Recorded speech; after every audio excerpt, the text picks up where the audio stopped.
Rheumatologist क्या होता है? मैंने एक्चुअली इसके बारे में पहली बार सुना है। एक ऐसी ब्रांच है जो आर्थराइटिस और ऑटो इम्यून डिजीजेस को हैंडल करती है। लाइफस्टाइल चेंजेस में क्या रोल है एंड आप कौन से लाइफस्टाइल चेंजेस अपने पेशेंट्स को सजेस्ट करते हैं? अपना वेट प्रॉपर रखते हैं, रेगुलर एक्सरसाइज करते हैं, स्लीप हैबिट्स नॉर्मल रखते हैं, ईटिंग हैबिट्स नॉर्मल रखते हैं, तो आप आधी बीमारियों से दूर रह सकते हैं। ये बेडरिडन थे when he came to you और अब तो आप बिल्कुल फिट लग रहे हैं, तो ये क्या स्टोरी है? एंकिलोजिंग स्पॉन्डिलाइटिस है। इसमें क्या रहता है, ये स्पाइन का अर्थराइटिस है। ओजेम्पिक और मुंजारो वगैरह के बारे में सुन रहे हैं, तो क्या सेफ है ये सब चीज़ें? Most important is lifestyle change, और आई वुड से कि अगर आप लाइफस्टाइल ही चेंज करके वेट लॉस कर देते हैं तो 70% लोग ये अपना वेट लॉस उससे ही अचीव कर सकते हैं। आपको और किसी चीज़ की ज़रूरत नहीं है। पीपल जो बहुत खाते हैं, मैंने देखा है, and they don't gain weight, तो ऐसा क्यों है? जिसका मेटाबॉलिक रेट कम होगा वो थोड़ा सा खा के भी वेट गेन करेगा। तो आपका सबसे बेस्ट प्रोडक्ट कौन सा है वेट लॉस के लिए? All day fibre pro. तो इसके अंदर क्या है कि इसके अंदर प्रीबायोटिक एंड प्रोबायोटिक दोनों है। क्या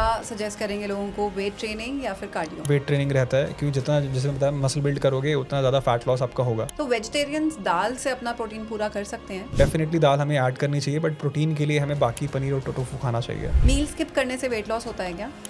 ऑलरेडी हमारी डाइट में इनफ प्रोटीन नहीं है, हमारा मेटाबॉलिज्म और स्लो है। मील स्किप करने से ये और स्लो हो जाएगा और हमें और ज़्यादा न्यूट्रिएंट की डेफिशिएंसी होगी एंड मसल लॉस होगा। Hi guys, I am Yamini and a lot of you probably know मैंने रिसेंटली वेट लॉस किया है, और जब से वेट लॉस किया है I have shifted my life towards fitness, and that is why we have with us today doctor Nikhil Gupta, senior consultant rheumatologist, and also dietitian Ankit Khosla. He's also running his clinic in Saraswati Vihar. How are you guys? I'm fine, all We are fine. How are you? Good, How are good, you? good. That's good. So, rheumatologist क्या होता है? मैंने actually इसके बारे में पहली बार सुना है। ये बहुत बड़ा प्रॉब्लम है आजकल अवेयरनेस का। रूमेटोलॉजिस्ट कौन होता है? रूमेटोलॉजी एक ऐसी ब्रांच है जो आर्थराइटिस और ऑटो इम्यून डिजीज़ को हैंडल करती है, और ये सुपर स्पेशलाइजेशन है, जैसे कार्डियोलॉजी, गैस्ट्रोएंट्रोलॉजी। तो ऐसे हम फिजिशियंस हैं, तो हमारा काम है जॉइंट डैमेज बचाना, ऑपरेशन बचाना, लोगों का इम्यून सिस्टम ठीक रखना, जिससे कि उनको बॉडी अफेक्ट ना हो और ऑर्गन्स अफेक्ट ना हो। तो बेसिकली पेन अगर किसी बॉडी के पार्ट्स में है, और अगर उनको जोड़ों में दर्द है, इम्यून सिस्टम से कभी लंग, आइज़, ब्रेन कुछ भी अफेक्ट हो सकता है, अगर वो वाली बीमारियां हैं, और मस्कुलोस्केलेटल बीमारियां हैं जो कि WHO के मुताबिक 1/3 पॉपुलेशन में ये बीमारियां होती हैं, तो रूमेटोलॉजी डॉक्टर देखते हैं, डील करते हैं। Okay, that's interesting. So rheumatologist कौन से डिजीजेस को क्योर करते हैं? रूमेटोलॉजिस्ट जैसे कि मैंने बोला कि arthritis, auto immune diseases, joint pain, rheumatoid arthritis, spondylo arthritis, ankylosing spondylitis, psoriatic arthritis, gout जो यूरिक एसिड जोड़ों में जम जाता है, ऑटो इम्यून डिजीज जैसे कि SLE, लूपस, वेस्कुलाइटिस, शोगरन सिंड्रोम, ऐसी मायोसाइटिस जो मसल की बीमारी है, और मस्कुलोस्केलेटल प्रॉब्लम जैसे कि टेनिस एल्बो है, या फिर प्लांटर फेशियाइटिस है। ऐसी कई तरह की प्रॉब्लम है जो मस्कुलोस्केलेटल इम्यून सिस्टम को, इंटरस्टिशियल लंग डिजीज़ है, आइज़ में कभी स्वेलिंग आ जाती है, उसमें एपिस्क्राइटिस, यूवेआईटी, ऐसे बहुत सारी बीमारियां हैं। 100 से अधिक बीमारियां हैं जो रूमेटोलॉजी या क्लिनिकल इम्यूनोलॉजी वाले डॉक्टर डील करते हैं। वाओ, ऐसी बीमारियों का नाम बोलना भी मेरे लिए मुश्किल है, but this is really interesting. So besides medicine, in diseases का लाइफस्टाइल चेंजेस में क्या रोल है, एंड आप कौन से लाइफस्टाइल चेंजेस अपने पेशेंट्स को सजेस्ट करते हैं? या लाइफस्टाइल चेंजेस का बहुत इम्पॉर्टेंट रोल है। जैसे कि मैंने अपनी क्लिनिक पे एक रादर बोर्ड भी लगा रखा है कि अगर आप अपना वेट प्रॉपर रखते हैं, रेगुलर एक्सरसाइज करते हैं, स्लीप हैबिट्स नॉर्मल रखते हैं, ईटिंग हैबिट्स नॉर्मल रखते हैं, तो आप आधी बीमारियों से दूर रह सकते हैं। और अगर आपको ये बीमारियां हो भी जाती हैं तो इनको आप रिवर्स कर सकते हैं।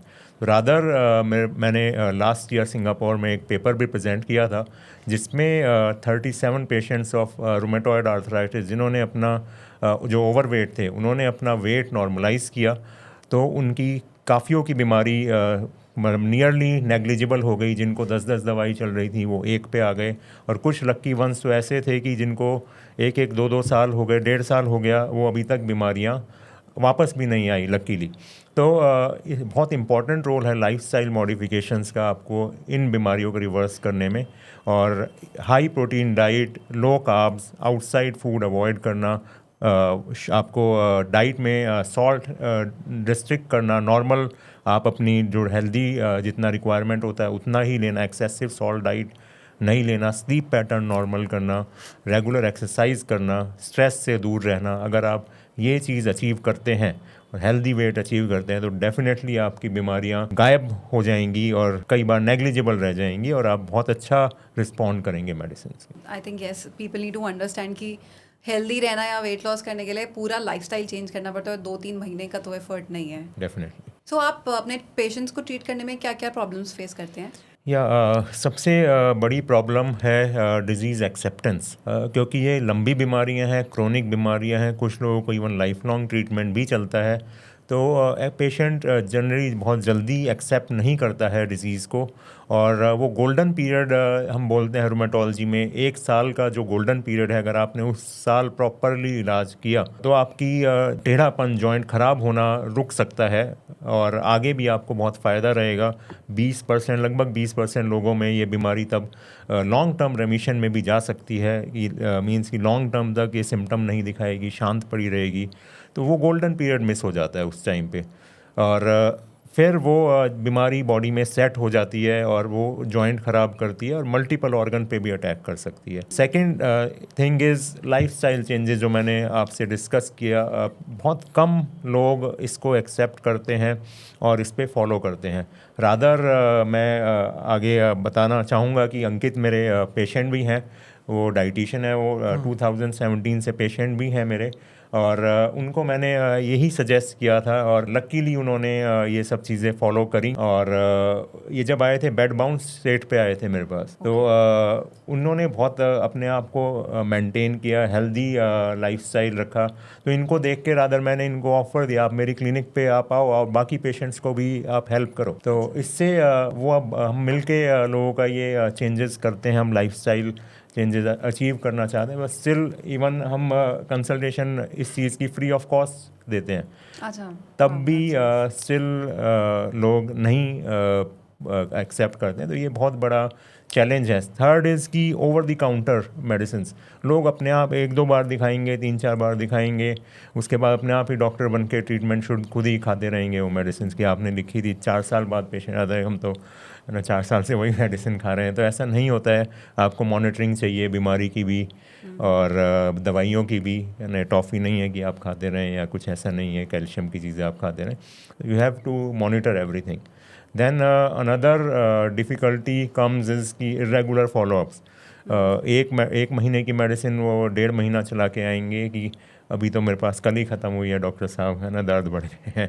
तो ये बहुत बड़ा चैलेंज है इंडियन हेल्थ केयर में। एंड आई वुड से कि एक जो बून है कि यहाँ पे डॉक्टर इजीली अवेलेबल हैं।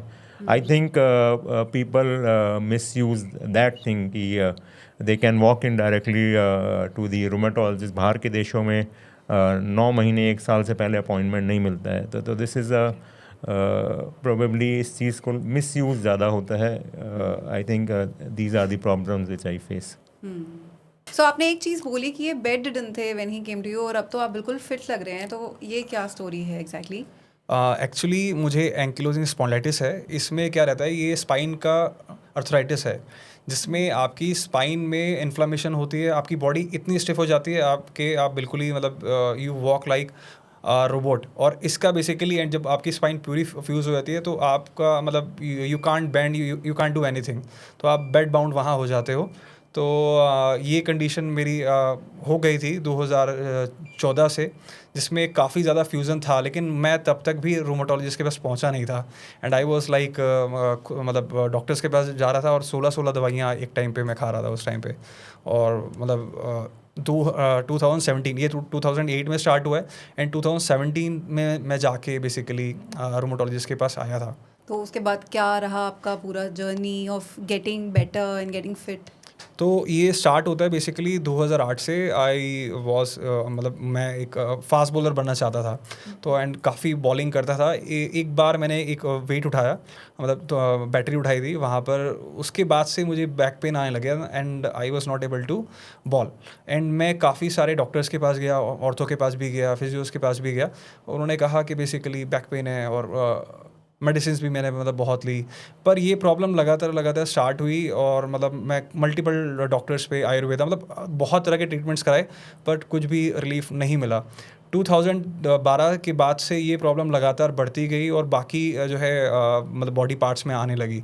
लाइक स्टार्ट हुई थी ये ग्लूट से, फिर लोअर बैक, फिर अपर बैक, फिर शोल्डर्स पे भी आने लगी और 2014-15 तक ये ओवरऑल एंकल एंड नेक पे मतलब हर जगह आ गई थी। आई वाज एंकल बहुत सूज गया था एंड ऑब्वियसली नीज भी काफ़ी सूज गई थी and I was not able to walk. तो उस टाइम पे मतलब मुझे पेन किलर्स खानी पड़ती थी उठने के लिए भी।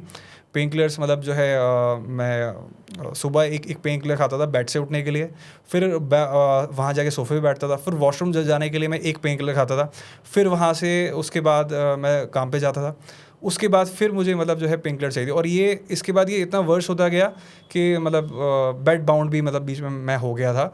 मुझे 100 मीटर चलने में भी आधा घंटा लगता था एंड ये प्रॉब्लम समझ ही नहीं आ रही थी कि क्यों हो रही है। हालांकि ये एंकिलोजिंग स्पॉन्डिलाइटिस डायग्नोज हो गया था 2014 में, बट स्टिल रूमेटोलॉजिस्ट तक पहुँचते पहुँचते बहुत टाइम लगा। एंड मैंने इसमें मतलब बहुत लोग बोलते हैं कि मतलब मेरे घर वालों ने और काफ़ी लोग आसपास के लोगों ने बोला कि आप बहुत कम खाते हो और वेट गेन करोगे तो बेसिकली जो है आपको मतलब काफ़ी, क्योंकि आप देखोगे तो घर की माँ यही बोलती है कि तू बहुत पतला हो गया है, तो मतलब ऐसा है। तो वहाँ पर मैंने वेट गेन करना स्टार्ट किया एंड आई वाज 90। जैसे जैसे वेट बढ़ता गया प्रॉब्लम्स वहाँ पर बढ़ती गई एंड ये इशू आ गया था। देन लाइक 2017 मेरे लिए काफ़ी चेंजिंग रहा, क्योंकि मैंने वहाँ उससे पहले से पढ़ना स्टार्ट कर दिया था कि मतलब इसको कैसे हम अपना लाइफस्टाइल से, डाइट से हम कर सकते हैं। डॉक्टर निखिल से भी मैं उसी साल मिला और उसी साल मैंने अपने पे काम करना शुरू किया। मुझे 9 साल लग गए थे, मैंने हज़ारों shortcuts and solutions and doctors मतलब मैं पहुंच गया था, बट जो एक्चुअल में समझ आया वो 2017 से। वहाँ मैंने अपना पहला जर्नी स्टार्ट किया, लाइफस्टाइल पे काम किया, एंटी इन्फ्लामेटरी डाइट पे स्टार्ट किया, वेट लॉस के 34 किलो कम किया था उस टाइम पे, 60 kgs पे मैं आया था। एंड इतना फ़र्क आ गया कि 3-4 महीने में जहाँ पर मैं I was not able to walk, doctors ने भी मना कर दिया था कि मतलब मैंने कहा मुझे भागना है, मुझे बॉलिंग करनी है, तो उन्होंने कहा नहीं मतलब इट्स नॉट पॉसिबल। एंड वहाँ से I was running and I was the fastest. तो मतलब इतना ज़्यादा फ़र्क आ गया था थोड़े टाइम के अंदर ही। वाओ, इतना साउंड भी इतना अनबिलीवेबल करता है, but it's really commendable that you have done all that. आपकी डेडिकेशन है एंड आपकी भी कंसल्टेंसी है, दिस इज जस्ट ग्रेट। आप 2017 में आप ठीक हो गए थे मतलब? हाँ जी, 2017 में मैं ऑलमोस्ट 16 दवाइयाँ खाता था। मतलब पूरी प्लेट में दवाइयाँ ही मतलब भरी होती थी, सप्लीमेंट्स भी उसके साथ में एडेड थे और कुछ ही टाइम के अंदर आई वॉज एबल टू मतलब रन ऑल्सो। तो इतना ज़्यादा फ़र्क आ गया था 2017 एंड होते होते, मतलब ऐसा था। तो वहाँ से फिर ये डाइटिशियन कैसे आपने करा? एक्चुअली हम ना एक ग्रुप में थे, ASK ग्रुप में, तो वहाँ पर ना मुझे काफ़ी लोग मिलते थे, पूछते थे कैसे आपने या फिर आप क्या कर रहे हो। तो वो पूरा ग्रुप ना नेगेटिव हुआ करता था कि काफ़ी लोगों को वहाँ पर सुसाइडल थॉट्स आते थे, क्योंकि इसका कोई क्योर नहीं है। आई गेस मतलब इसका कोई भी इलाज ही नहीं है। तो जैसे ही आप ये वर्ड सुन लेते हो वहाँ पर ऑब्वियसली आप डिप्रेस्ड हो जाते हो। तो वहाँ पर मुझे काफ़ी सारे मैसेजेस ऐसे आते थे, मैं देखता था। लोगों ने फिर पूछा कि ये कैसे पॉसिबल है कि हम लोग जो है बिल्कुल बेड बाउंड है और बहुत इश्यूज़ है, आपने कैसे किया? वहाँ से मेरा एक रीज़न आ गया था। मैं एक चीज़ बोलना चाहूँगा कि देखो, काफ़ी डिजीज़ का क्योर पॉसिबल नहीं है, बट कंट्रोल है। हमें अगर हम दवाई लेके भी अगर हम नॉर्मल रह पा रहे हैं, हम अपनी नॉर्मल दिनचर्या, खाना पीना, फ्रेंड्स के साथ बाहर, फैमिली के साथ घूमना, अपना काम करना, अपना जो हमारा वर्क है वो करना, अर्न करना फैमिली के लिए, अगर हम वो कर पा रहे हैं दवाई खा के भी, तो काफ़ी बीमारियों में ऐसा होता है, दैट इज़ ऑल्सो फाइन। और आप दवाइयों की रिक्वायरमेंट कम से कम कर सकते हैं विद टाइम, जैसे कि हम डिस्कस कर रहे हैं। तो ऐसा एक गलत थॉट है दुनिया में कि बेसिकली स्पेशली इंडिया में, आई वुड से, बाहर का तो मुझे नहीं पता, बट जो मैं पेशेंट देखता हूँ कि डॉक्टर साहब इसकी दवाई लाइफ लॉन्ग खानी पड़ेगी, तो ये उसका कोई जड़ से ख़त्म नहीं हो सकता। तो काफ़ी बीमारी है भाई, हमें खाना भी रेगुलर खाना ज़रूरी है अपनी बॉडी के लिए। अगर हमारी बॉडी डिजीज़ है तो ये एक तरह से खाना ही है बॉडी को ठीक रखने का। मॉनिटरिंग ज़रूरी है। अगर हम देखें बीमारी के साइड इफ़ेक्ट बहुत ज़्यादा होते हैं बॉडी पे अगर हम दवाई नहीं लेंगे, तो दवाई के साइड इफ़ेक्ट बहुत कम होते हैं अगर हम बीमारी के हिसाब से देखें। बीमारी के साइड इफ़ेक्ट 100% होंगे बॉडी पे, दवाई के साइड इफ़ेक्ट जनरली 1% या लेस देन 1% होते हैं। और अगर साइड इफ़ेक्ट भी जनरली किसको होते हैं, जो इरेगुलर फॉलोअप्स में रहता है ना, जो अपने आप ही बीच बीच में दवाइयाँ खाता है, तो ये ज़्यादा प्रोन होते हैं पेशेंट। राइट। हाँ, so I think people need to understand कि दवाइयाँ लाइफ टाइम लेना इतना बुरा नहीं है जितना उन बीमारियों से डील करना है। डेफिनेटली। एक्चुअली में ये, अगर आपको सही गाइडेंस हो और सही मतलब आपका लाइफस्टाइल है और आपने मतलब फॉलोअप्स में अगर आप अपने रूमेटोलॉजिस्ट से या अपने डॉक्टर से प्रॉपर फॉलोअप्स हैं तो काफ़ी हद तक आप बेटर कर सकते हो। जिस कंडीशन में मैं आया था, I guess sir hip joint मेरा 70% क्या 70% नेक फ्यूज था, नेक मूवमेंट नहीं होता था। अच्छा, विच मीन्स आप मूव नहीं कर पाते थे ये सब? मतलब मुझे पता नहीं था कि बॉडी के अंदर इस तरह की मूवमेंट्स ऊपर करने, ये मूवमेंट्स होती हैं। मुझे ये एक्चुअली याद नहीं है, तो उन्होंने बताया ये मूवमेंट्स भी होती हैं। तो आई वॉज कन्फ्यूज कि मतलब क्योंकि इतने सालों से मैं अपनी बॉडी को मूव नहीं कर पा रहा था। तो थोरैसिक स्पाइन जो है मेरा काफ़ी स्पेस उसमें कम था। सर्वाइकल सर फ्यूज था, थोड़ा सा फ्यूज था सर्वाइकल, और जो है spine fuse, SI joints fuse थे। राइट हिप जॉइंट भी 70% जो है मतलब फ्यूज था, मतलब कॉम्प्रोमाइज़ था। तो उस कंडीशन से लेकिन मेरे अंदर एक होप थी कि नहीं, मैंने वो भागना है और मैंने बॉलिंग करानी है, क्रिकेट खेलना है, तो ये माइंड में था।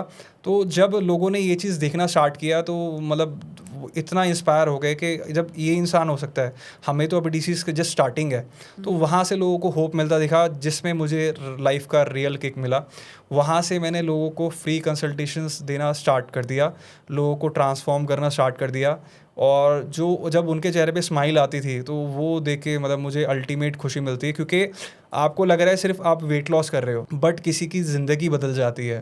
तो मेरे एक ही पेशेंट थे, राहुल जी, वो काफ़ी स्ट्रेस थे, उनका बेसिकली ब्रेकअप हो गया था एंड ही वाज लाइक कि अब तो ज़िंदगी में कुछ बचा नहीं है। उनका ट्रांसफॉर्म वहाँ से कराया था और उसके बाद से आज तक उनका लाइफ काफ़ी हद तक चेंज है। मैं बीच में आपको इंटरवीन करना चाहूँगा कि weight loss is not the only thing, उसमें आपको फैट लॉस करना है और मसल गेन करना है। तो जो लोग वेट लॉस पे दोनों चीज़ लूज़ करते हैं, फैट एंड मसल, उनको प्रॉब्लम रादर बढ़ जाती है। मसल मास से आप बहुत सारी चीज़ गेन कर सकते हैं। मसल एक मेटाबॉलिक ऑर्गन है जो बहुत एक्टिव ऑर्गन होता है मेटाबॉलिकली, तो आप diabetes, heart disease, brain disease, काफ़ी बीमारियां बचा सकते हैं। तो रादर एक और स्टडी है जो कि कहती है कि अगर आपका थाई का सरकमफ्रेंस, मसल का जो थाई है उसका सरकमफ्रेंस मोर देन 60 सेंटीमीटर है, अगेन आपको ये सारी बीमारी का रिस्क बढ़ जाता है, आपकी लाइफ एक्सपेक्टेंसी बढ़ जाती है। तो इसलिए मसल मास बहुत ज़रूरी है गेन करना rather than only weight loss. Weight loss के बाद लाइफ कितनी ट्रांसफॉर्म हो जाती है ये तो मैंने खुद देखा ही है,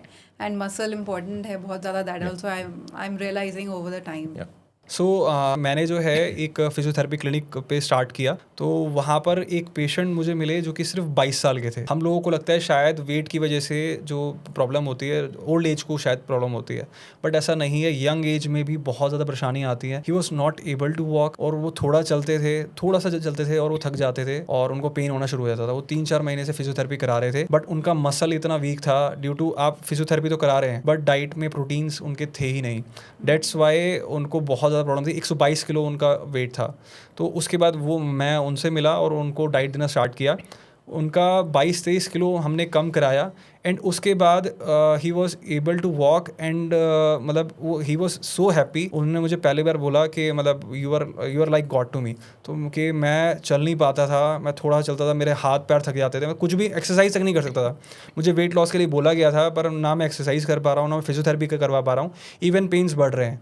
और डाइट के बाद अब वो खुद ट्रैवल भी कर पा रहे थे। तो ही वॉज सो हैप्पी, क्योंकि एक 21-22 साल के लड़के को अगर इतनी सारी दिक्कतें आती हैं तो उसका कॉन्फिडेंस लेवल बहुत ज़्यादा गिर जाता है, स्ट्रेस एंड डिप्रेशन आ जाता है। वहाँ से बस फिर ये मतलब स्टार्ट हो गया और हम फिर मतलब इसी चीज़ पे लगातार हम काम करते गए। सो वेट लॉस की अगर हम बात करें, अब तो इंजेक्शंस भी आ गए हैं ऑल ओवर द इंटरनेट, हम ओजेम्पिक और मुंजारो वगैरह के बारे में सुन रहे हैं, तो क्या सेफ है ये सब चीज़ें और क्या एक्चुअल जेन्युइन मेथड्स हैं फॉर वेट लॉस? देखो, जब तक आप अपना लाइफस्टाइल चेंज नहीं करेंगे तो ये टेम्परेरी थिंग्स हैं। तो आपका मोस्ट इम्पॉर्टेंट है लाइफस्टाइल चेंज। अगर आपने डाइट में खाना खाना ही है जो कि जंक फूड है और हेल्दी चीज़ नहीं खानी, तो आप सर्जरी भी करा लें तो भी आपका वेट गेन दोबारा हो जाएगा। तो most important is lifestyle change. और आई वुड से कि अगर आप लाइफस्टाइल ही चेंज करके वेट लॉस कर देते हैं तो 70% लोग ये अपना वेट लॉस उससे ही अचीव कर सकते हैं। आपको और किसी चीज़ की ज़रूरत नहीं है। अगर कुछ पेशेंट ऐसे भी होते हैं 30% अराउंड जो कि इन चीज़ों से लाइफस्टाइल चेंज से नहीं कर पाते वेट लॉस, तब उनके लिए मेडिसिन भी हैं। काफ़ी पेशेंट्स को मैं प्रिस्क्राइब भी करता हूँ। इवन जैसे आपने इंजेक्शन्स के बारे में बात किया, वो भी हैं, सप्लीमेंट्स भी हैं। तो काफ़ी चीज़ें हैं उसके बाद जो अपने आप अचीव नहीं कर पाते। अब ये चीज़ भी अगर आप ले रहे हैं साथ में तो अगेन आपको लाइफस्टाइल तो तब भी चेंज करना पड़ेगा। तो अगर आपका कॉम्बिनेशन है जो पेशेंट्स अचीव नहीं कर पाते, तो इंडिया में आप देख रहे हैं मोंजारो आजकल पूरा हाइप है और इवन सबसे काफ़ी फास्टेस्ट ग्रोइंग रादर ब्रांड बन गया है। तो ये चीज़ इसलिए ही है क्योंकि काफ़ी पेशेंट रादर फॉलो नहीं करते हैं लाइफस्टाइल चेंजेस। तो फिट ट्रीट्स के प्रोडक्ट्स आप बता रहे हैं, वो मैं भी यूज़ करती हूँ, तो आप मुझे फिट ट्रीट्स के बारे में बताइए कि हाउ डिड इट कम? हाँ, एक्चुअली में जब हमने स्टार्ट किया था क्लिनिक पे, काफ़ी सारे पेशेंट्स ऐसे थे जिनको मल्टीपल इश्यूज़ थे। एज काफ़ी ज़्यादा है, थायराइड है, मेटाबॉलिज्म का बहुत ज़्यादा स्लो है। इवन डाइट के बाद भी उनको इतना अच्छा रिस्पांस नहीं आ रहा क्योंकि उनको हार्मोनल इश्यूज़ थे। सेकेंडली, वो लोग इतना डिमोटिवेटेड थे, इतनी सारी दवाइयाँ चल रही हैं, परेशान थे। तो कुछ लोग बेसिकली वेट लॉस करना भी नहीं चाहते, उनको बस ये है कि एक आप दवाई दे दो और इससे बेसिकली हमारा काम हो जाए।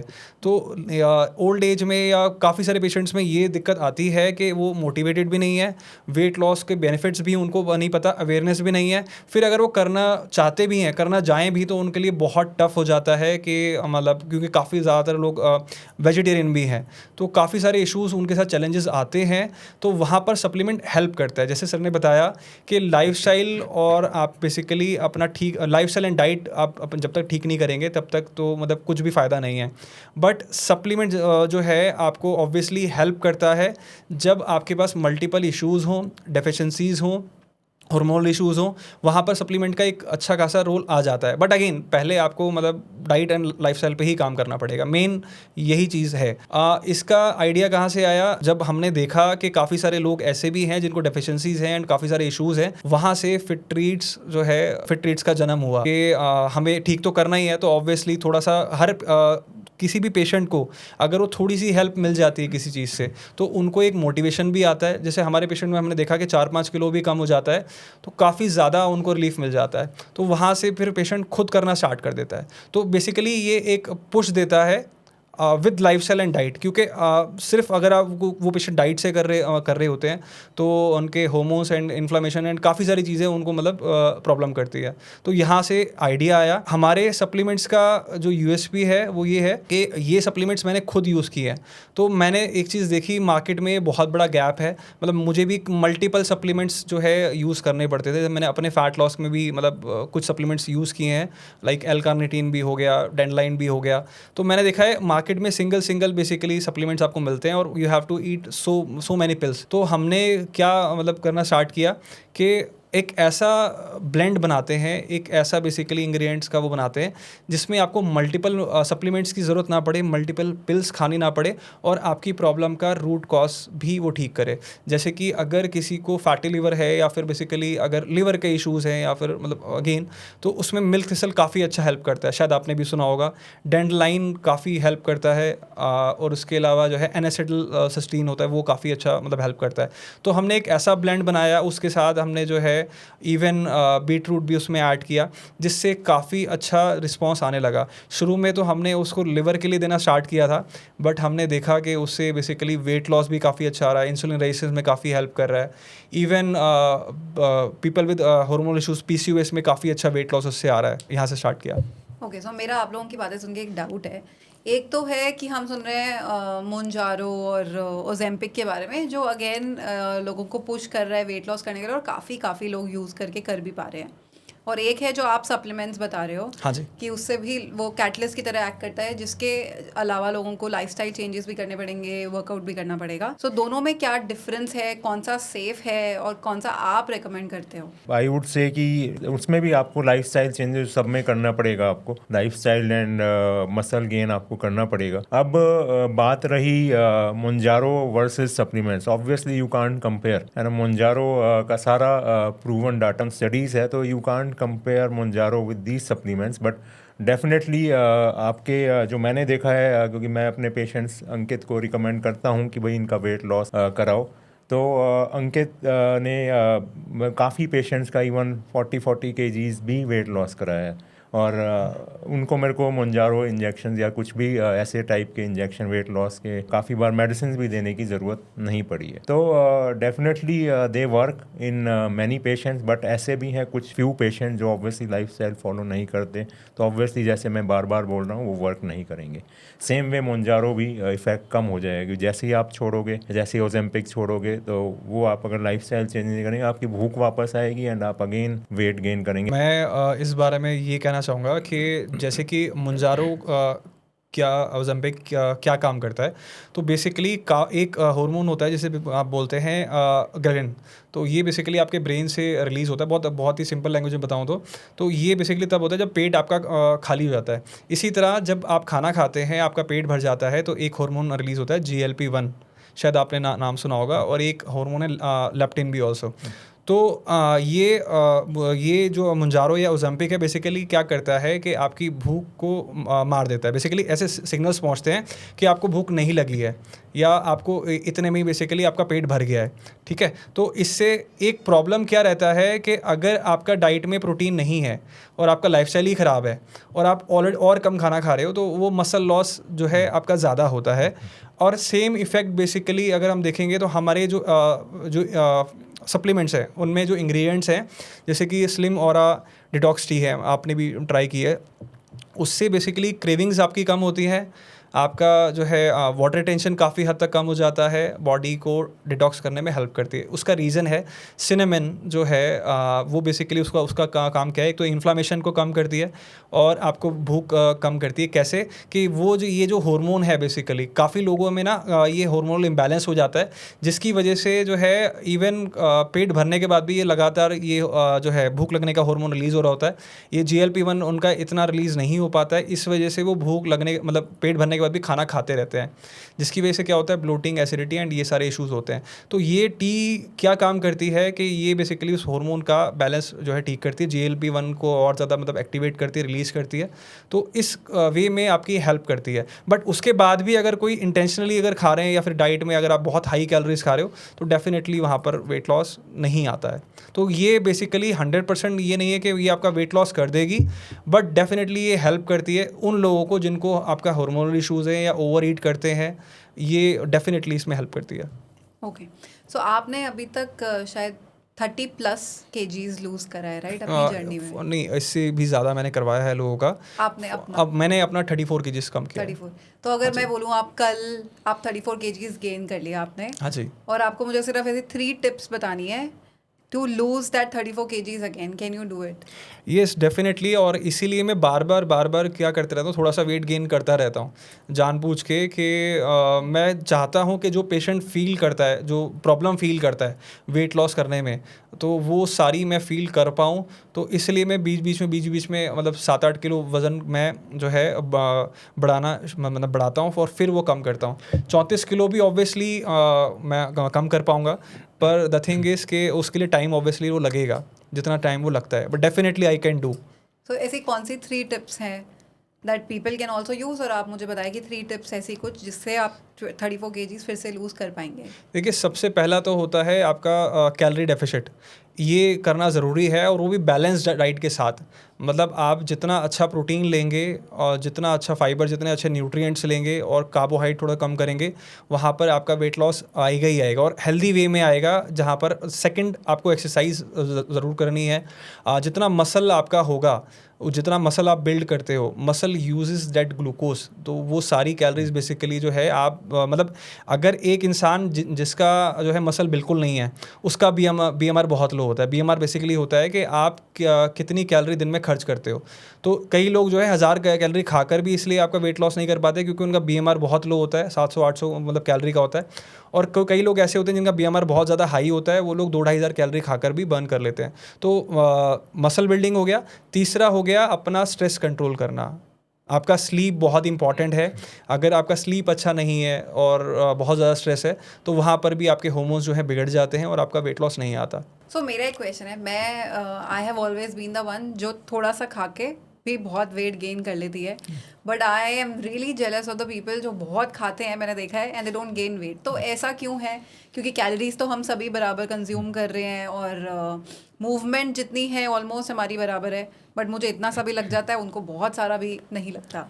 तो जैसा कि अंकित ने बताया, एक तो कि बेसल मेटाबॉलिक रेट वो बहुत इम्पॉर्टेंट फैक्टर है। तो जिसका मेटाबॉलिक रेट कम होगा वो थोड़ा सा खा के भी वेट गेन करेगा, जिसका मेटाबॉलिक रेट ज़्यादा है वो ज़्यादा खा के भी लूज़ कर देगा, या ज़्यादा खाएगा भी तो भी नहीं बढ़ेगा। सो ऐसा क्या हम कर सकते हैं कि BMR बेटर हो जाए, मेटाबॉलिक रेट तेज़ हो जाए? तो एक तो आपको अगेन मसल बिल्डिंग बहुत ज़रूरी है, मसल स्ट्रेंथ बहुत ज़रूरी है। साथ में जो बाकी फैक्टर्स हैं, आपका स्लीप, स्ट्रेस, कॉन्स्टिपेशन, मल्टीपल ये सारे और भी फैक्टर्स हैं जो आपको कंट्रोल करने हैं। तो ये इम्पॉर्टेंट है, और आई थिंक अंकित और डिटेल में बताएंगे कि आप BMR तेज़ करने के लिए क्या क्या खा सकते हैं। देखिए, सबसे पहली चीज़ मैं बताना चाहूँगा, जितना ज़्यादा आपका मसल, जैसे मैंने अभी बताया, क्योंकि आप बात कर रहे हो तो आपकी मसल्स यूज़ हो रही हैं, आप चल रहे हो आपकी मसल्स यूज़ हो रही हैं, आपकी मसल्स ही वो सारी जो है फ्यूल यूज़ करती है। तो जितना बड़ा मसल होगा उतना ज़्यादा फ्यूल हम ले पाएंगे। मिसाल के तौर पे अगर एक टैंक जो एक गाड़ी का टैंक जो है 20 लीटर का है, तो उसमें 20 लीटर तक ही आप फ्यूल जो है भर पाओगे। उसके बाद जो भी फ्यूल एक्स्ट्रा होगा वो सारा बाहर की तरफ गिरने लगेगा। वही एक अगर गाड़ी का जो फ्यूल टैंक है वो जो है 50 लीटर का है, तो वो 50 लीटर तक या 40 लीटर लेने के बाद भी बेसिकली वो नहीं भरेगा। तो जितना मसल आप होगा, आपको एक बहुत बड़ा एडवांटेज होता है कि आप ज़्यादा कैलोरीज आप कंज्यूम कर सकते हो। इसलिए आप देखोगे मेल्स जो होते हैं वो ज़्यादातर ज़्यादा खाते हैं क्योंकि उनका मसल्स ऑलरेडी होता है, क्योंकि कभी ना कभी उन्होंने जिम किया होता है या कोई ना कोई स्पोर्ट्स में होते हैं। हमारे इंडिया में फीमेल्स जो हैं बहुत ज़्यादा एक्टिव नहीं रहती हैं, जिम नहीं जाते, ये भी एक टैबू है। अब तो खैर फिर भी फीमेल्स जाने लग गई हैं, वर्कआउट्स नहीं करती हैं, घर में ही बेसिकली ज़्यादा रहती हैं, तो उनका मसल मास और नेचुरली भी उनका बेसिकली मसल मास मेल्स के अकॉर्डिंग थोड़ा सा लो रहता है।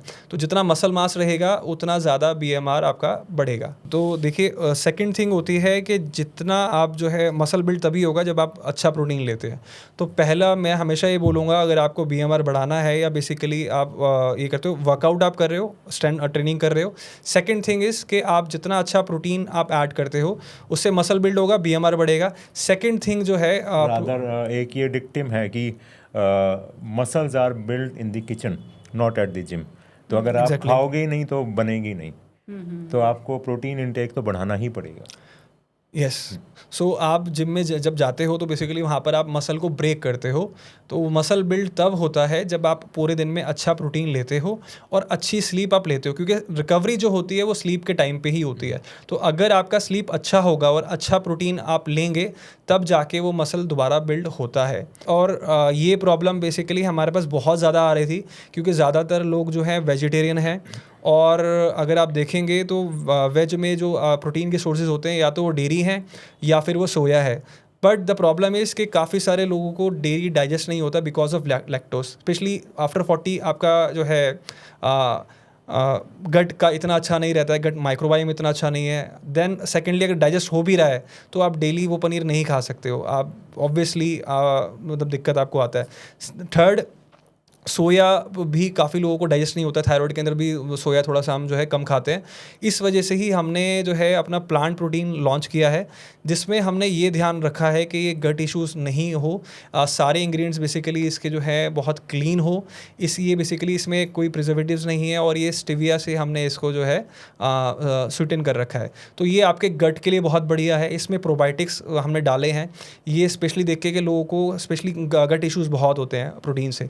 एंड देन हमने इसके अंदर एंजाइम्स डाले हैं। प्रोबायोटिक्स का काम होता है आपके गट को बहुत ज़्यादा अच्छा रखना, और एंजाइम्स का काम होता है कि कार्ब्स, प्रोटीन और फैट जो आप खा रहे हो उसको ब्रेक डाउन करना। तो ये भी हमने, और साथ में काफ़ी सारे मिनरल्स और विटामिन्स इसमें हमने ऐड किए हैं ताकि ये प्रॉब्लम लोगों की सॉल्व हो सके। तो स्टीविया आपने मेंशन किया है, हाँ जी। स्टीविया के अराउंड भी सोशल मीडिया पे है कि इट्स कैंसर कॉजिंग और इतना सेफ नहीं है, and people are still scared to use. तो उसके अगेंस्ट लोग अभी भी गुड़ या फिर हनी प्रेफर करते हैं। तो स्टीविया के बारे में आप थोड़ा सा बताइए, हाउ सेफ इज़ इट? तो देखिए, स्टीविया के कोई भी हार्मफुल इफ़ेक्ट्स नहीं है, क्योंकि बेसिकली ये एक नेचुरल सोर्स से आता है। स्टीविया प्लांट होता है, ये उसी का एक्सट्रैक्ट होता है, ठीक है। जहाँ तक जो स्टडीज़ जो आई थी वो रैट्स के ऊपर हुई थी, एंड वो सुक्रालोस एंड एस्पार्टम पे हुई थी, जहाँ पर बेसिकली इसके कार्सिनोजेनिक इफ़ेक्ट जो है पाए गए थे। तो वो तो आप प्लास्टिक में खाना खाते हैं, वो उसके भी हैं। अगर आप देखेंगे तो हम धूप में निकल रहे हैं, ज़्यादा धूप में निकल रहे हैं, उसके भी बेसिकली हैं, ठीक है। एंड ये बहुत ज़्यादा हाई डोसेस पे आया था, बट उनके साथ क्या प्रॉब्लम रहता है, एस्पार्टम की कुछ स्टडीज़ हैं जिसकी वजह से जो है आपको हेडेक होता है, एंड सुक्रालोस का स्टडीज़ हैं कि गट माइक्रोबायोम में थोड़ा सा इशू करता है, जिस वजह से स्टीविया जो है सबसे सेफेस्ट बेसिकली एक ऑप्शन है। ये बिल्कुल भी इंसुलिन स्पाइक नहीं करता है, शुगर से जो है आपका 200-300 गुना ज़्यादा ये आपका स्वीट होता है, एंड मतलब काफ़ी हेल्दी है। सो मैं अगर अपने चैलेंजेस की बात करूं जो मुझे आती हैं, I have a very hectic schedule, और बहुत बार खाना बनाने का टाइम भी नहीं मिलता, और तब I am prompted to order from outside, but वो अवॉइड करने का क्या सोल्यूशन है? इसके लिए ही बेसिकली हमने एक मतलब मील रिप्लेसमेंट हमने स्लिम और प्रो शेक हमने ऐड किया है, जिसके अंदर बेसिकली प्रोटीन भी है, फाइबर भी है, और काफ़ी सारे न्यूट्रिएंट्स भी हैं। काफ़ी सारे लोग, मैं पेशेंट्स को देखता हूँ कि इतनी सारी मील्स बना नहीं सकते हैं। उनका एक ही प्रॉब्लम रहता है कि हेल्दी मील बनाना थोड़ा सा मुश्किल, इतनी सारी मील्स बनाना थोड़ा सा मुश्किल हो जाता है। तो अगर हम वेट लॉस पे हैं तो क्या उसके लिए कर सकते हैं, तो इसी के लिए बेसिकली हमने ये वाला जो है शेक हमने जो है ये लॉन्च किया है। तो इसको अगर आप लेते हो, किसी मील को अगर आप बेसिकली आपको लगता है कि ये मील आप नहीं बना सकते या नहीं ले सकते, जंक फूड खाने से बेटर है आप ये ले लो। तो ये वेट लॉस में भी आपको बेसिकली हेल्प करता है, आपका जो है न्यूट्रिएंट सारे आपको मिलते हैं इससे, सैटिस्फैक्टरी लेवल काफ़ी अच्छा होता है, और आपके गोल में बेसिकली प्रॉब्लम नहीं आती है। ये बेसिकली कन्वीनियंस के लिए काफ़ी मतलब बेटर रहता है, क्योंकि 7 दिन बेसिकली जो स्पेशली वर्किंग लोग हैं वो 7 डेज़ सारी मील्स नहीं बना सकते या नहीं कैरी कर सकते, तो उनके लिए बेसिकली काफ़ी ज़्यादा मतलब हेल्प करेगा। एंड फीमेल्स में भी अगर मैं बात करूं तो अब थायराइड काफ़ी लोगों को होने लग गया है, एंड स्पेसिफिकली जिन्हें है भी उनको भी बहुत प्रॉब्लम्स आती हैं विद वेट लॉस, तो वो क्या कर सकते हैं? थायराइड आजकल फीमेल्स को बहुत ज़्यादा होने लगा है ड्यू टू हार्मोनल इम्बैलेंस, और एक स्टडी के मुताबिक 17.4% के आसपास जो इंडियन में वुमेन हैं उनको ये थायराइड का इश्यूज़ हैं अर्ली एजेस में। तो बेसिकली होता क्या है, आफ्टर 30 वैसे भी आपका थायराइड ग्लैंड जो है वो स्लो होना स्टार्ट हो जाता है, एंड हमारे डाइट के अंदर वो सारे न्यूट्रिएंट्स नहीं हैं। बेसिकली थायराइड ग्लैंड जो है थायराइड हार्मोन को रिलीज़ करता है, और उसको अच्छा रखने के लिए ये वो हार्मोन रिलीज़ करते रहे, हमें कुछ इंग्रेडिएंट्स चाहिए होते हैं, जैसे कि आयोडीन हमें चाहिए होता है, बट आपको पता है आजकल फीमेल्स काफ़ी हद तक सेंधा नमक जो है खाना शुरू कर रही हैं, जिसकी वजह से उनको आयोडीन नहीं मिल पाता। हमारी सॉइल में इतना सेलेनियम भी नहीं है, और बाकी काफ़ी सारे इंग्रेडिएंट्स हैं जिसकी वजह से जो है थायराइड हार्मोन आपका स्लो हो, मतलब थायराइड ग्लैंड स्लो हो जाता है। तो ये हमने थायराइड इसके लिए बनाया है, इसके अंदर आयोडीन, सेलेनियम और जिंक है, जो कि थायराइड हार्मोन आपकी बॉडी को फोर्स करता है कि खुद मतलब आपकी बॉडी ये बनाए, मतलब इट प्रमोट्स ओके आप थायराइड हार्मोन को। देन इसमें मायोइंसिटॉल है, जो कि अगेन फीमेल हार्मोन्स के लिए काफ़ी बेटर है, पीसीओएस में भी काफ़ी अच्छा काम करता है। अश्वगंधा इसके अंदर है, जो कि स्ट्रेस आपका जो है स्ट्रेस कम करता है। काफ़ी फीमेल्स को स्ट्रेस की वजह से भी थायराइड का इशूज़ आता है, स्लीप साइकिल ठीक नहीं है उस वजह से भी इशू आता है। तो ऐसा कॉम्बिनेशन बनाया है जिससे आपकी बॉडी जो है खुद जो है थायराइड हार्मोन बनाए, रेदर देन आप उसे बाहर से लो। इसका मतलब ये नहीं है कि आप अगर आपकी दवाई चल रही है आप दवाई को जो है बंद कर दें, दवाई आप लेते रहें, but definitely it will help you to boost your thyroid hormone, जिससे दवाई की आगे जाके थोड़ा सा नीड आपकी कम हो, और काफ़ी पेशेंट्स की हुई भी है। स्पेशली अगर न्यूट्रिशनल थायराइड है तो ये सारी न्यूट्रिशनल डेफिशिएंसी का जो थायराइड है उसमें ये सारी चीज़ें काम करेंगी। ऑटो इम्यून थायराइड है तो ऑब्वियसली आपकी दवाई की रिक्वायरमेंट तो रहेगी रहेगी। Yes correct. और आपने हार्मोनल इश्यूज मेंशन करे हैं, तो पीसीओडी, मेनोपॉज, ये सब भी बहुत देख रही हूँ अब मैं, काफ़ी बढ़ गया है। तो इसका क्या कर सकते हैं, और ऐसे कौन सी चीज़ें हैं जिनसे जेन्युइनली एक तो ये प्रॉब्लम्स थोड़ा कम होएं और फिर इवेंचुअली वो वेट लॉस भी कर पाएं? रादर इस ये आपने बहुत अच्छा क्वेश्चन किया है, और हमने अभी 2 स्कूलों में जाके लेक्चर दिया है कि हम ग्राउंड लेवल पे ही जब ये सारे इश्यूज लोगों को, बच्चों को पता ही नहीं है, तो हम उनको एड्रेस करना शुरू किया है। एंड उससे आई थिंक अवेयरनेस बढ़ेगी। तो उसमें proper diet, health, junk food avoid करना, एक्सरसाइज, इसका ही बहुत इंपॉर्टेंट रोल है। तो रादर जो 19-20 साल तक एज है उसमें 90% मसल मास इंसान गेन करता है अपना। तो अगर हम स्कूल में जाके बच्चों को यही समझा रहे हैं कि अगर आप ये सारी चीज़ कर लेते हैं तो सबसे कॉमन आप फीमेल्स में जो इशू आप सॉल्व करेंगे वो पीसीओडी का करेंगे। तो इस एज में ही आजकल लोग मोबाइल पे स्क्रीन टाइम बढ़ गया है, बच्चों का खेलना बाहर बंद हो गया है, तो इसलिए पीसीओडी का आपका इंसिडेंस बढ़ता जा रहा है। ओबेसिटी बढ़ रही है, जंक फूड बढ़ रहा है, पीसीओडी बढ़ रहा है, एंड आगे इससे infertility and multiple issues females में प्रॉब्लम आ रही है।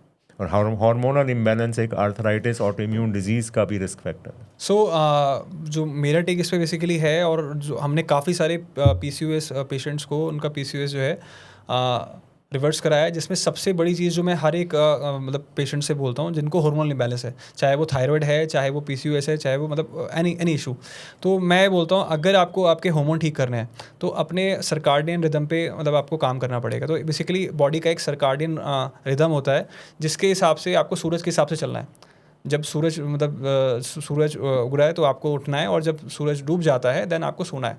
सबसे बड़ा जो प्रॉब्लम आता है फीमेल्स को या किसी को भी हार्मोनल इश्यूज़ का, वो ये स्लीप की वजह से आता है। अगर आप लेट सो रहे हैं, 11-12 बजे के बाद आप सो रहे हैं, तो आपकी रिकवरी काफ़ी स्लो हो जाती है। आपका रिपेयर अब जो बॉडी खुद करती है, जो नेचुरल जो एक बॉडी का ना एक सिस्टम होता है जिसमें बॉडी खुद ही आपका रिकवर भी कर रही है, हार्मोन्स बना रही है, रिपेयर भी कर रही है। जब आप इस सिस्टम को बिगाड़ देते हो, लेट उठ रहे हो या लेट आप सो रहे हो, तो आपकी बॉडी में जो है कॉर्टिसोल काफ़ी बढ़ जाता है और आपकी बॉडी सर्वाइवल मोड पे चली जाती है।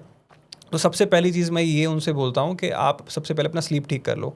11 बजे से पहले आप सोना स्टार्ट कर दो, आधी प्रॉब्लम वहाँ आपकी सॉल्व हो जाएगी। हर इंसान डाइट और एक्सरसाइज के बारे में बात करता है, स्लीप के बारे में कोई बात नहीं करता।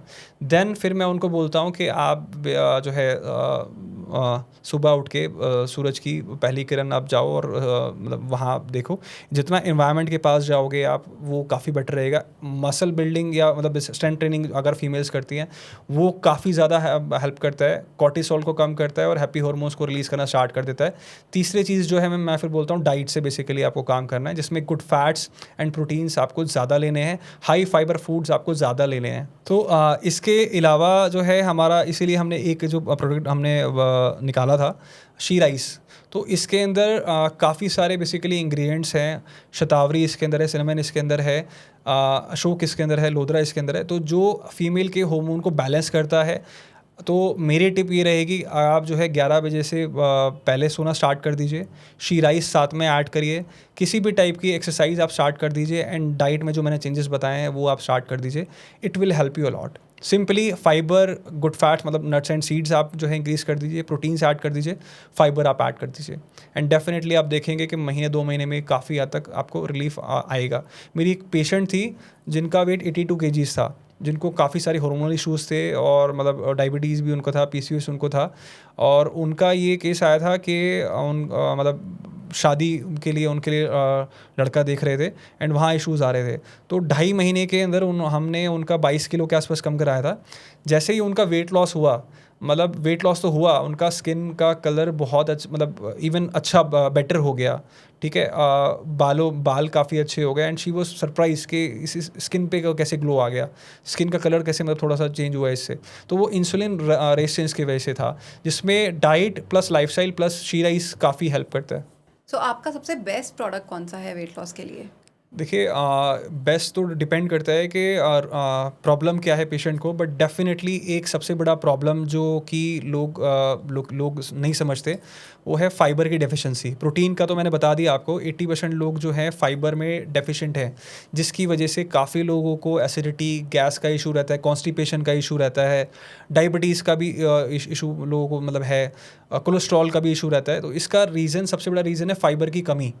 अब ऑब्वियसली आपको अपनी डाइट में फाइबर बढ़ाना चाहिए, बट कुछ लोग ऐसे होते हैं स्पेशली ओल्ड एज में जो कि सैलेड्स भी बहुत ज़्यादा नहीं खा सकते, चना छोले राजमा नहीं खा सकते क्योंकि गट उनका जो है ठीक नहीं है। ऐसे काफ़ी पेशेंट्स मेरे पास आते थे, तो उसकी वजह से हमने एक प्रोडक्ट निकाला जिसका नाम है ऑल डे फाइबर प्रो। तो इसके अंदर क्या है कि इसके अंदर प्रीबायोटिक एंड प्रोबायोटिक दोनों है, तो फाइबर तो इसके अंदर है ही है, प्लस हमने फाइबर भी इसमें वो यूज़ किया है जो कि गट पे बहुत ज़्यादा मतलब ईज़ है। लो फॉडमैप बेसिकली डाइट बोलते हैं जिनको गट में इशू आता है, तो ये फाइबर उसमें हेल्प करेगा। देन इसमें प्रोबायोटिक भी है जो कि क्या करता है, आपकी गट को इम्प्रूव करता है।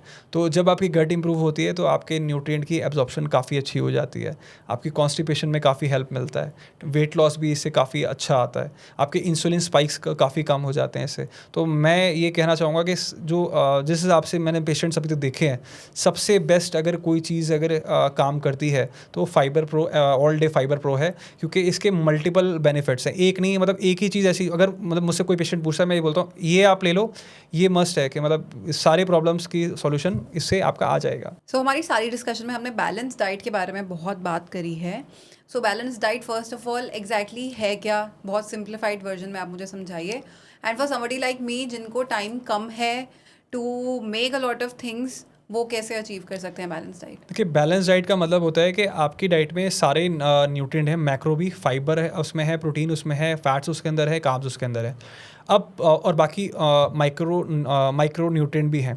अब प्रॉब्लम क्या आ रहा है, हमारी डाइट जो है कार्ब रिच होती है, 80-90% लोग सिर्फ कार्ब्स खा रहे हैं, सुबह पोहा या बेसिकली आपका चावल लोग खाते हैं, रोटी लोग खा रहे हैं, सब का सब बेसिकली कार्ब है। आप सिंपली क्या कर सकते हो, आपको जैसे मैंने बताया फाइबर एंड प्रोटीन की डेफिशिएंसी होती है, तो आप मान के चलिए जैसे कि पोहा खा रहे हैं या चीला खा रहे हैं, उसमें फाइबर के लिए आप काफ़ी सारी वेजीज ऐड कर सकते हैं, प्रोटीन के लिए उसके अंदर जो है आप एग्स ऐड कर सकते हैं, अगर आप वेज हैं तो बेसिकली टोफू ऐड कर सकते हैं, पनीर ऐड कर सकते हैं, उसके अंदर आप जो है टोफू ऐड कर सकते हैं। इसी तरह अगर आप 4 रोटी और सब्ज़ी खा रहे हैं, जो कि काफ़ी ज़्यादा मैं सुनता हूँ कि हम तो रोटी सब्ज़ी खाते हैं, आप रोटी को कम करके और उसके अंदर बेसिकली प्रोटीन के लिए आप जो है पनीर ऐड कर सकते हैं या दाल और दही ऐड कर सकते हैं, फाइबर के लिए सैलड्स ऐड कर सकते हैं। तो आपको बेसिकली क्या करना है, जो भी आप खा रहे हो आपके प्लेट में आपको रोटी को कम करके और प्रोटीन का एक पोर्शन एंड फाइबर का एक पोर्शन आपको रखना है। इट्स दैट ईजी कि 2 रोटी में सब्ज़ी खा रहा हूँ, उसके साथ में मैंने थोड़ा सा पनीर ऐड कर दिया, रोटी को कम करके मैंने थोड़ी सी सैलड्स ऐड कर दी। ओके, बहुत सारी इन्फॉर्मेशन आज हमें मिल गया, काफ़ी इंटरेस्टिंग इंसाइटफुल चीज़ें हैं। जो लोग वेट लॉस करना चाहते हैं उनके लिए क्विक रैपिड फायर हम लोग करते हैं। ठीक है। विच वन यू प्रेफर, गुड़ या स्टीविया? Stevia for sure. इससे आपको क्या जो है, आप कैलोरी डेफिशिएंट में रह के भी अपने जो भी फूड आपको खाने हैं स्वीट टूथ वाले वो खा सकते हो। एंड पिंक सॉल्ट या आयोडाइज सॉल्ट? आयोडाइज सॉल्ट, क्योंकि ऑलरेडी आयोडीन की डेफिशिएंसी है हमारे इंडिया में, इंडियन डाइट में। आप क्या सजेस्ट करेंगे लोगों को, वेट ट्रेनिंग या फिर कार्डियो? वेट लॉस के लिए सबसे बेस्ट जो है आपका वेट ट्रेनिंग रहता है, क्योंकि जितना जैसे मैं बताया मसल बिल्ड करोगे उतना ज़्यादा फैट लॉस आपका होगा। ओके, तो वेजिटेरियंस दाल से अपना प्रोटीन पूरा कर सकते हैं? एक कटोरी दाल में सिर्फ 6 से 7 ग्राम प्रोटीन होता है, तो डेफिनेटली दाल हमें ऐड करनी चाहिए, बट प्रोटीन के लिए हमें बाकी पनीर और टोफू खाना चाहिए।